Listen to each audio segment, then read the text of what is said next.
Soon it was time for the decorating. Percy's driver was wrapping streamers and flags around his funnel. Thomas had a big red banner on his tanks. Even Murdoch was being decorated, although he was very shy about it. "We could have a competition for the best-dressed engine," suggested James. Just then, Gordon shunted in. "A competition?"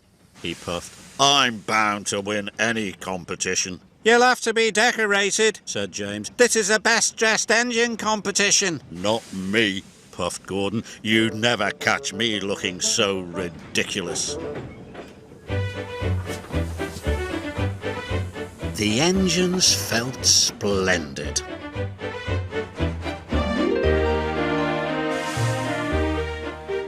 But not Gordon. He was cross. Decorations aren't dignified. Huh! Who cares about a competition anyway? Further down his line, a colourful banner was strung across the bridge. Then, as Gordon steamed across the bridge, it came loose and wrapped around his firebox. He couldn't see the line ahead.